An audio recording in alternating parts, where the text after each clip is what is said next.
لکھی، لیکن کبھی کسی بادشاہ کو ملنے کے لیے نہیں گئے۔ تو آپ کو ایک بادشاہ نے خط لکھا کہ میں آپ کو ملنا چاہتا ہوں، آپ کے پاس آنا چاہتا ہوں، تو آپ نے فرمایا کہ سو بسم اللہ آپ تشریف لائے میرے پاس، میں حاضر ہوں، لیکن یاد رکھیے میرے گھر کے دو دروازے ہیں، ایک سے آپ تشریف لائیں گے، ایک سے میں باہر نکل جاؤں گا۔ تو ایک بندہ آپ کے پاس آیا کہ جی میں کچھ مہینے آپ کے پاس رہنا ہے۔ آپ نے کہا ٹھیک ہے رہیں۔ تو وہ صبح آپ کے ساتھ تہجد پڑھتا، فجر کی نماز پڑھتا، نماز کے بعد آپ پھر بیٹھ جاتے، مریدین آتے، شام و ظہر ہو جاتی، ظہر پڑھتے، عصر، مغرب، عشاء۔ وہ کچھ مہینہ رہا، اس کے بعد کہنے لگا کہ بابا جی مجھے اجازت دے دیں میں واپس۔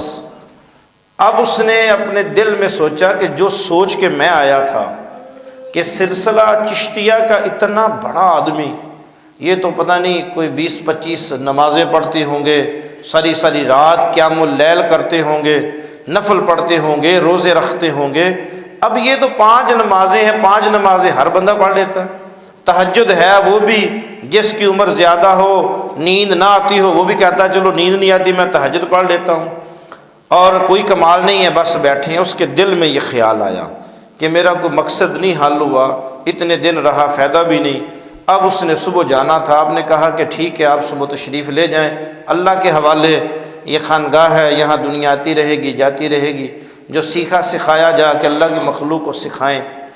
اب جب وہ رات سویا تو اس نے دیکھا کہ قیامت قائم ہے، حشر کا میدان قائم ہے، ارب ہا خرب اولیاء اللہ، مشائخ بزرگان دین تشریف لاتے ہیں، سب کے سروں کے اوپر نور کا ایک ایک تاج ہے، نور کا ایک ایک تاج ہے۔ ایک آواز آتی ہے کہ دنیا والوں، اہل معاشر، ذرا غور کرنا، اب نظام الدین اولیاء محبوب الہی آنے والے ہیں۔ محبوب الہی ایسے نہیں لفظ بنا، محبوب الہی، محبوب الہی آنے والے ہیں۔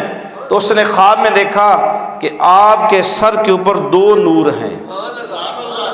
کتنے نور ہیں؟ 2 نور ہیں۔ تو خواب میں ہی حشر کے میدان میں کسی سے پوچھتا ہے کہ نظام الدین اولیاء کے سر کے اوپر 2 نور ہیں، باقی کے سروں پہ ایک ایک نور ہے۔ تو اس نے کہا نظام الدین اولیاء کو یہ 2 شان اس لیے ہے کہ یہ دن اور رات اللہ کی مخلوق کی خدمت میں لگا ہے۔ اپنی باتیں تو ساری دنیا کرتی ہے، کیا رسول اللہ صلی اللہ علیہ وسلم